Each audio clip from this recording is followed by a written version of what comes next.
Bismillahirrahmanirrahim. Assalamualaikum warahmatullahi wabarakatuh. Waalaikumsalam warahmatullahi wabarakatuh. Apa kabar semuanya? Alhamdulillah baik. Gimana puasanya lancar? Alhamdulillah lancar. Saya bolong. Oh, belum. Ngapain emang? Biasa kan cewek Tamu ngaji. ya, baik, kita sebelum melaksanakan kegiatan pada sore hari ini akan berdoa dulu. Berdoa dulu.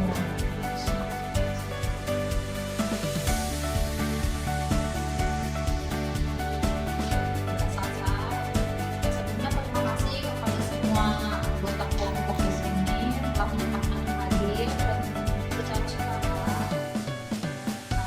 Sebelumnya kita melakukan perkenalan terlebih dahulu ya. Maka nama saya Siti Khadijah sebagai anggota kelompok dan selanjutnya perkenalan anggota kelompok. Dimulai dari sebelah kanan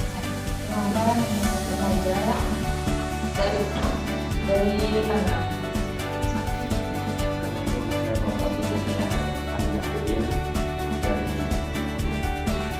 Nama panjang saya Arina Sarisina, nama pendek saya Aditya dari mana?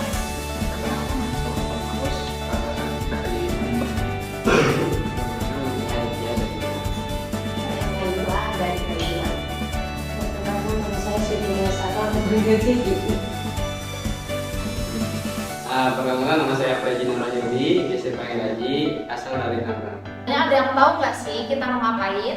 Belum. Nggak ada tahu. Kita di sini ini akan melakukan kegiatan bimbingan kelompok. Nah, ada yang tahu nggak sih bimbingan kelompok itu apa? Nggak tahu.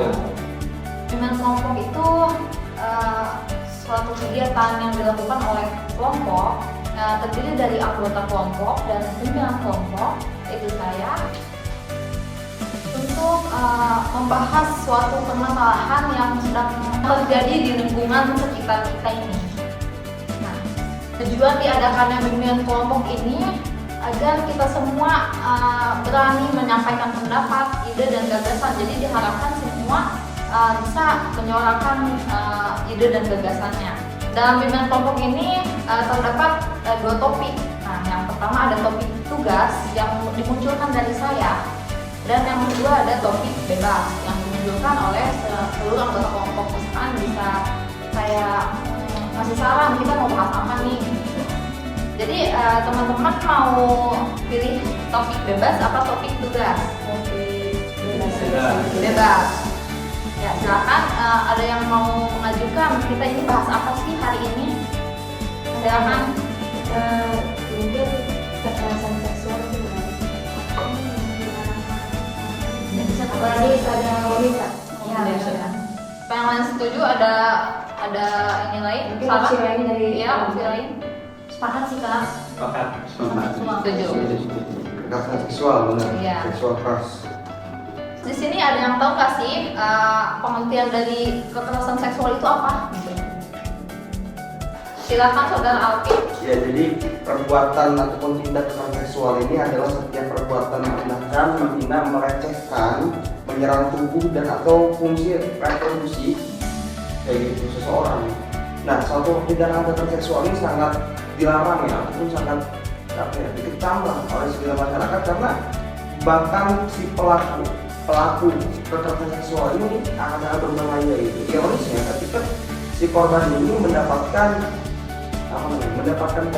si pelaku ini mendapatkan korban di bawah umur, dan itu akan mengakibatkan trauma yang berkepanjangan dari si korban kayak gitu. Dan korban di bawah umur melakukan kekerasan seksual kayak gitu, tadi ya penganiayaan di dalam organ reproduksi kayak gitu, yang organ intim kayak gitu. Jadi ini akan berbahaya. Jadi itu pandangan saya tentang kekerasan seksual. Makanya tadi ketika kami memberikan opsi tentang kekerasan seksual, pembahasan kali ini saya sangat menarik, karena jadi kita bahas bareng-barang, kita tentang pandangan tentang kekerasan seksual apa saja yang ada di dalam kekerasan seksual itu ya, itu dari pandangan saya juga. Terima kasih Kak Alvin. Ada yang lain?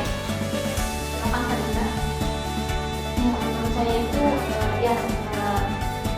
semalam dari apa yang dijelaskan oleh Kak Alvin, bahwa kekerasan seksual itu seperti yang dijelaskan oleh Kak Alvin. Nah, menurut saya ini tindakan kekerasan seksual ini merupakan tindakan pidana yang harus benar-benar dituntaskan atau dibersihkan daripada di sekitar kita, di lingkungan kita, karena hal tersebut itu memberikan efek yang sangat buruk, baik terutama bagi si korban ya yang mendapat kekerasan seksual tersebut. Ya, akan banyak hal-hal yang buruk yang akan dilalui oleh si korban kekerasan seksual tersebut.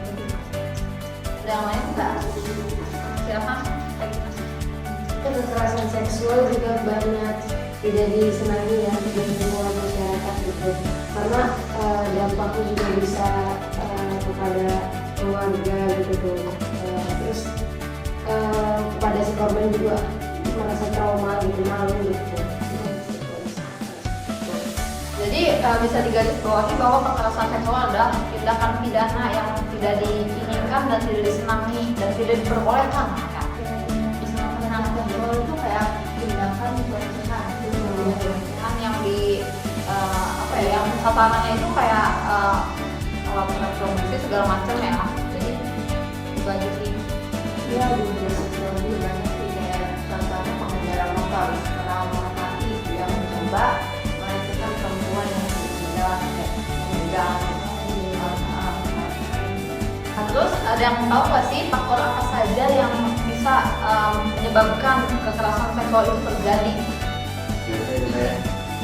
Lagi-lagi tentang tabunya edukasi di ruang lingkup kita. Kita itu tabu tentang edukasi mengenai seks. Ya gitu. Sebetulnya seks ini bukan satu hal yang tabu. Hanya saja kita melihat batasan umur. Kalau kita melihat umur udah misalnya kan dari 18 ke atas, 18 tahun ke atas yang sudah dikatakan umur cukup dan stabilitas emosional sudah stabil, artinya dia sudah memahami konsep daripada seks itu seperti apa, dia menjadikan itu edukasi untuk masa depan.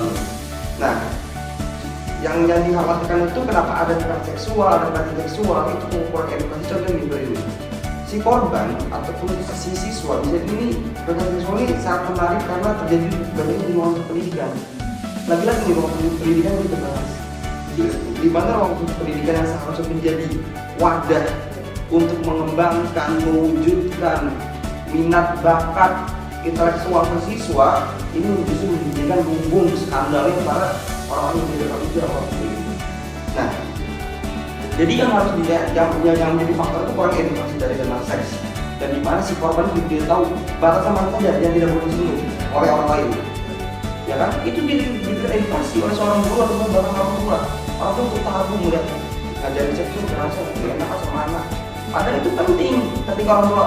Nah, kalau badan kamu yang disentuh korban untuk ini dia terus supaya seksual ya, tolong dihindari, tolong jauhi dia, lari, dekatin, bisa minta tolong ke orang terdekat karena itu merupakan pelecehan seksual. Saya maaf nih ya, ini merupakan faktor dari kekerasan seksual juga, dan ini harus benar-benar kita kita harus benar dari dua sudut, pelaku dan korban. Si korban misalnya dalam beberapa perempuan, misalnya kita memenangkan perempuan, misalnya ada beberapa perempuan si pelaku laki-laki, karena si perempuan tidak tahu batas mana saja yang tidak boleh dipegang oleh orang lain, dalam hal ini laki-laki gitu kan, yang dimana itu merupakan organ intim, jadi kurang edukasi dipegang sama si pelaku, karena dia merasa nggak ada edukasi, dia nggak tahu kalau itu organ yang berbahaya, akhirnya dia ke bawah suasana, dan itu akan mengakibatkan terjadi kekerasan seksual atau pelecehan seksual, dan dampaknya akan berpengaruh kepada mental psikologis yang berpanjang. Apalagi dengan secara asal kayak gitu kan, itu akan berbahaya. Jadi edukasi tentang seks dari usia 18 tahun ke atas dengan cara bertahap dan cara prosedur. Jadi menurut Kak Alvin itu faktor penyebab kekerasan seksual itu kurang edukasi pada si korban. Dan para ekonomi juga diberi kurang edukasi terjadi kekerasan seksual. Ada yang lain? Silahkan. juga dari faktor internal dan eksternal ya. Faktor internalnya itu kayak dari faktor kejiwaan, kayak nafsu yang berlebihan gitu. Kekerasan seksual ini bukan karena dari pelaku doang ya. Jadi kekerasan seksual ini bisa jadi antara si korban dan pelaku ini sama-sama mau gitu. Ya, itu tuh terlibat juga. bisa terjadi. Itu dulu apa namanya, karena sama-sama mau nafsu yang berlebihan antara keduanya, jadi bisa terjadi itu kekerasan seksual. Dan timbulnya nanti karena mereka sama-sama mau juga dan tidak memikirkan dampak kedepannya itu apa. Ya cuman tapi ini karena kalau untuk kekerasan seksual, oke saya setuju ya dengan misalnya jangan kedua sama-sama mau. Tapi misalnya ada sebelumnya ada komunikasi batasan, misalnya si perempuan atau si laki-laki udah mau di seperti ini kan.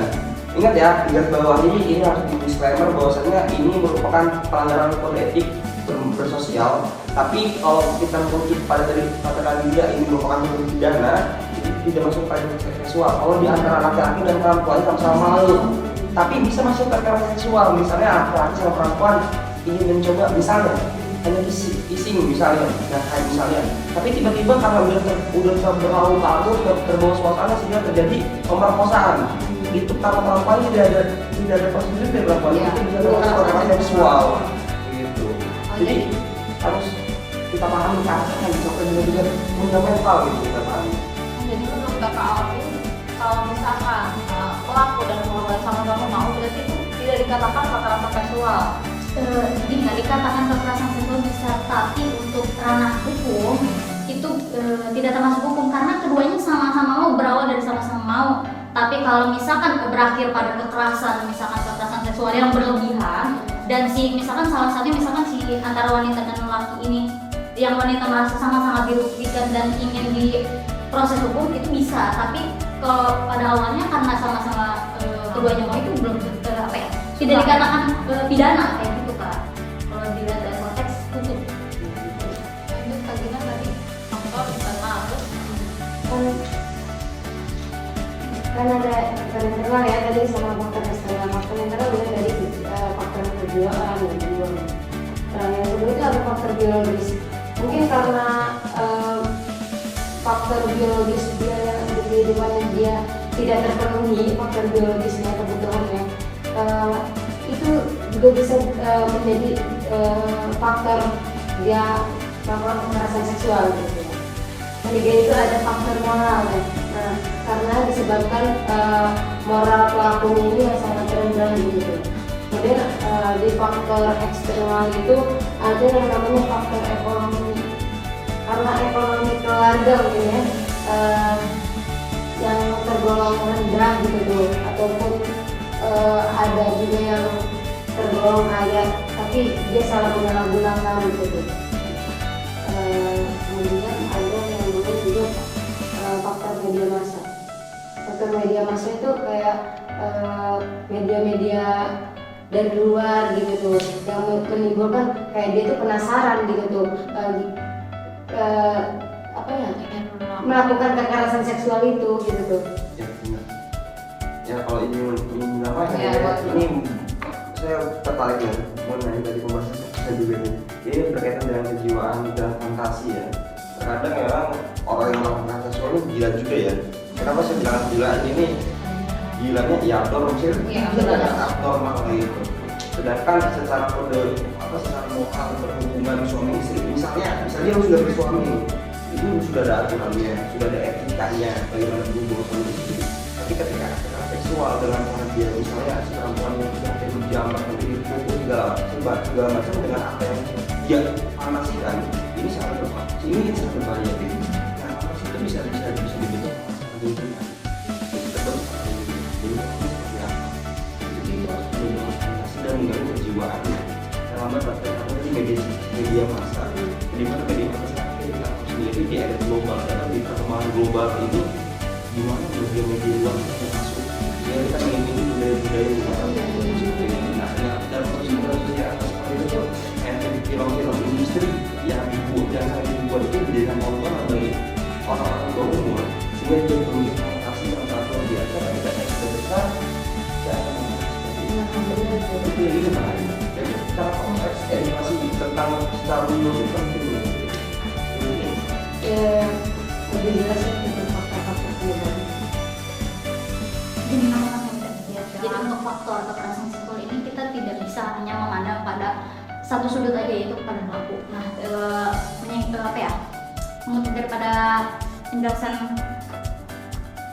Kak Gina bahwa faktor moral itu bisa jadi faktor moral di sini karena si korban ini apa ya, misalkan cara berperilaku, cara berpakaian dan sebagainya itu dapat mengundang apa, kekerasan seksual itu datang pada dirinya kayak gitu ya, karena secara umumnya kita itu harusnya berpakaian secara tertutup, tidak menunjukkan hal-hal yang dapat mengundang hasrat orang lain gitu ya, terlebih laki-laki gitu ya, jika kita perempuan seperti itu. Ya, terima kasih. Jadi faktor-faktor kekerasan seksual bisa dari tadi ya, internal, eksternal, dan juga moral yang harus moral yang harus lebih ditingkatkan. Jadi sebelumnya kayaknya udah kelihatan jenuh dan ngantuk banget ya. Kita mau ngadain ice breaking. Jadi bernyanyi tapi dirubah hurufnya. Jadi kayak misalnya kayak gini. Kan balonku ada 5, jadi bolonku dolong ya. Tapi beda-beda nih, oper-operan, tapi a i o e o nya itu beda, Tika. Iya. Mulai dari Teh Moja, silakan. Oh iya udah boleh. Silakan. Jangan beda ayahnya juga, harus beda ayahnya tapi tetap balonku. Lanjut yang ngelirik ya. Lanjutnya ini kan yang mau lirik. Iya. Rupa ya. Saya ya. Reper nenye. Jangan kita Huruf A. Hajau kanang kalaba. silakan. Pakai huruf apa Kak? Iya masuk. Iya kan? Masa A dulu? Emang hanya Baru A. Ganti. Pinggir baru. Ya silakan. Mudu dun budu.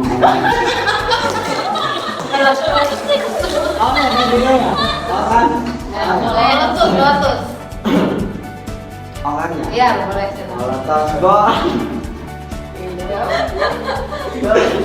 Meletas balon hajakan. Iya silakan.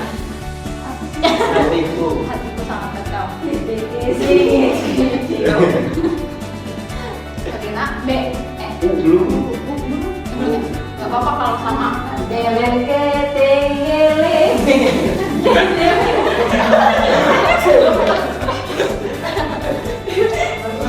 Apa berarti? Oh, yang berat apa? Pas ya?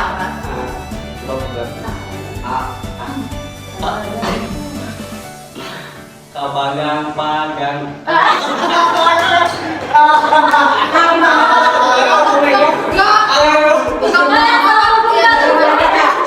Siapa? Dia nggak suka. Dia kayaknya masih ngantuk mereka. Harusnya disebot gak sih? Boleh, gimana kalau misalkan nyanyi dari awal? Kak? Ya, boleh. Ya, ya, silakan Kak. Kak Aziz silakan berdiri. Udah yang aja. Ya. Udah. Ya, udah biar lama baru. Ih, gak apa-apa, kita doang. Masalah Gina. Mbak berdua mau gini.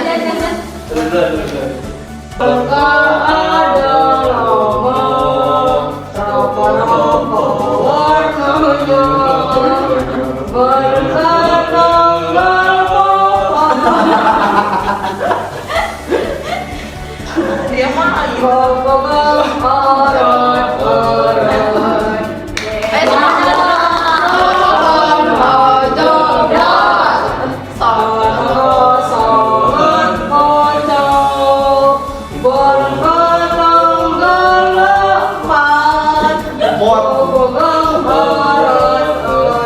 udah Kak, awas semuanya.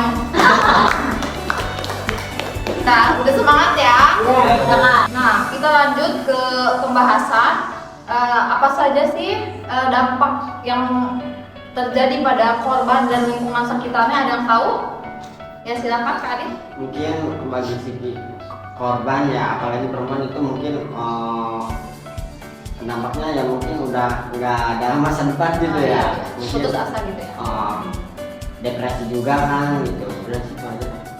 Ada yang lain silakan kalau Trauma sih, Pak. trauma. Ya izin menambahkan dan kaget ya. Dari korban juga kan dia emang bisa trauma, bisa mental ya, karena dan apalagi kan buat hukuman buat pelaku itu biasanya kalau buat pelecehan seksual itu biasanya nggak terlalu berat gitu kan. Paling yang saya tahu tuh misalnya buat pelecehan seksual itu hanya di penjara berapa bulan atau berapa tahun, dan paling ringan itu hanya hukuman sosial. Nah, bagi si korban yang mungkinnya bisa aja pelakunya ini ada di lingkungan korban, melihat pelaku lagi ini bebas berkeliaran itu kan masih ada rasa ketakutan buat si korban juga. Ada yang lain? Ya kan tadi. Dampaknya tuh itu bisa terkena ke keluarga. Iya, Keluarga bisa merugikan. Mungkin dampaknya dampak ke psikologisnya itu ya karena namanya mengalami trauma yang sangat dalam dan stres yang dialami korban dalam gangguan fungsi dan perkembangan otaknya. ada juga dampaknya bisa jadi gila. Ya, bisa jadi aja sih. Jadi sangat banyak ya dampak yang terjadi pada kekerasan seksual ini. Salah satunya yang tadi ya gila, psikologisnya kena, stres, terus trauma, depresi juga kayak untuk dampak untuk lingkungannya itu kan kayak pasti keluarga merasa malu, dan juga kadang keluarga tersebut kadang kayak dikucilkan gitu ya di masyarakat gitu. Ada yang lain? Kalau silakan. Ya kalau dampak dari kekerasan seksual itu terlebih dari saya kan ini kan memang nggak ada yang dilindungi korban gitu, tapi saya pengen membahas soal pelaku juga nih, bukan hanya dampak dari kekerasan seksual, dampaknya baik korban maupun pelaku. Yang saya yang lebih khawatir ini adalah karena misalnya si pelakunya ini yang sudah keterusan keseringan melakukan kekerasan seksual dengan berbagai wanita, yang sebenarnya yang itu kayak mereka ini juga mau jadi teman obat lah, dan itu belum bisa berubah. Dan ya maksudnya kematian artinya ketika dia menularkan kepada orang virus lainnya, ketika bahkan si pelaku ini ketika sudah berkeluarga, dia memiliki istri dan memiliki semua itu akan berdampak kepada sampingnya ataupun yang kami juga tahu kan kepada kedengarannya dan pada korban jelas trauma, depresi, stres, kemacetan gila, gangguan psikologis itu pasti tidak terasa dampaknya pasti itu kayak gitu sekali itu. Selanjutnya pencegahannya gimana sih agar tidak terjadi kekerasan seksual di lingkungan sekitar kita gitu? Ada yang tahu nggak caranya? Oke. Ya silakan. Ya, dari kata-katanya Kak Alvin yang tadi di awal itu, memang kita perlu meningkatkan seks edukasi meskipun dari kecil ya, sehingga anak-anak kita atau adik-adik kita itu bisa menghindari, bisa ya siap-siap lah, siaga gitu kan kalau misalnya emang ada pelaku. Bahkan kan biasanya buat yang melecehkan ya, ini kalau saya lebih ke pelecehan seksual ini. Jadi kalau misalnya buat pelaku pelecehan seksual itu biasanya itu rata-rata orang yang sudah dewasa itu melecehkan anak kecil gitu kan, yang bahkan mereka aja tidak mengetahui gitu kalau ada loh tubuh yang tidak boleh disentuh oleh orang lain gitu. Bahkan kalau misalnya orang tua aja kalau misalnya udah gede udah nggak boleh gitu kan gitu. Itu meningkatkan seks edukasi juga sih. Ada lagi pencegahan? Ya silakan. Mungkin hindari percakapan yang berbau seks gitu kan. Apalagi fokusnya di sosial media gitu kan, yang dimana dikit-dikit itu berbau seks gitu. Makanya itu kita harus bisa menghindari gitu. Dan juga jangan mudah percaya gitu kepada orang baru gitu kan. Ya, terima kasih. Ada lagi? Silakan. Khususnya bagi perempuan gitu ya, bisa menjaga ininya apa pakaiannya, cara pakaiannya agar tidak mengundang massa, terus pokoknya harus menjaga diri gitu kan.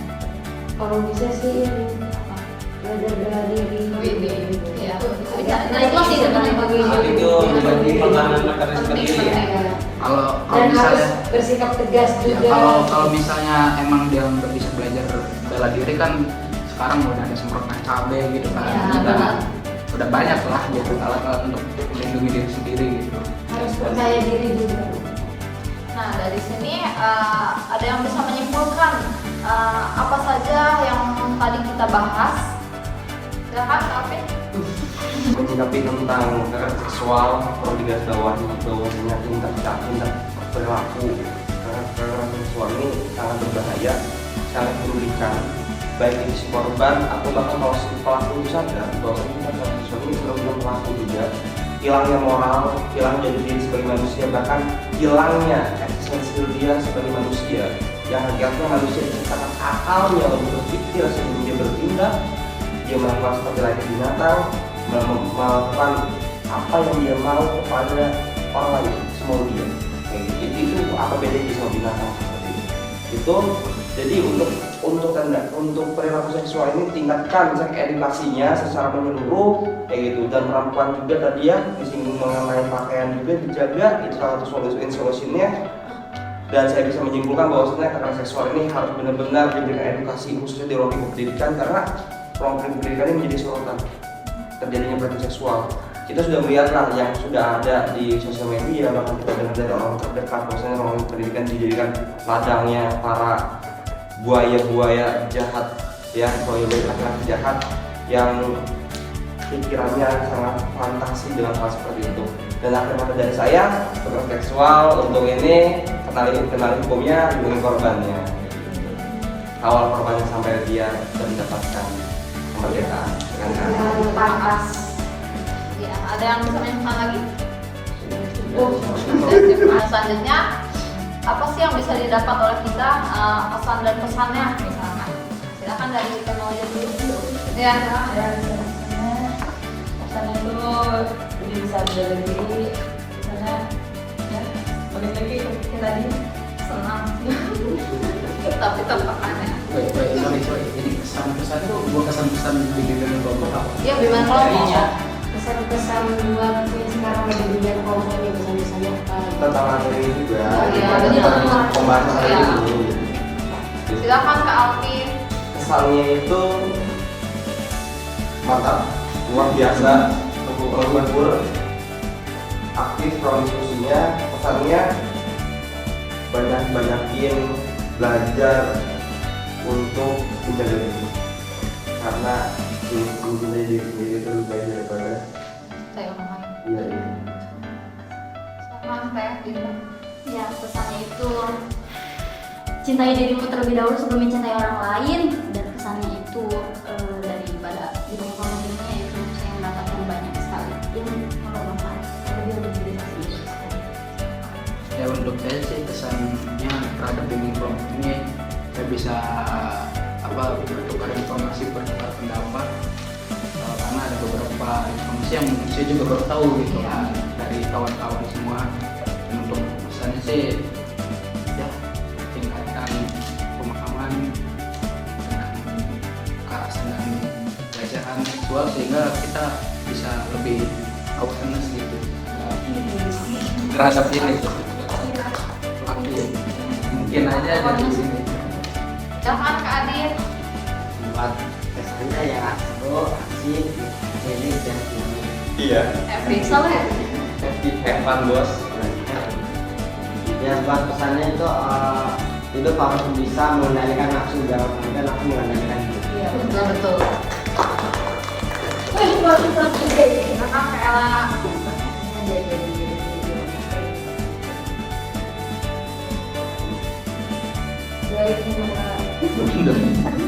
Silakan Kak Aji. Misalnya jagalah diri sendiri kapanpun, dimanapun, karena tidak ada musibah, tidak ada yang tahu, gitu kan.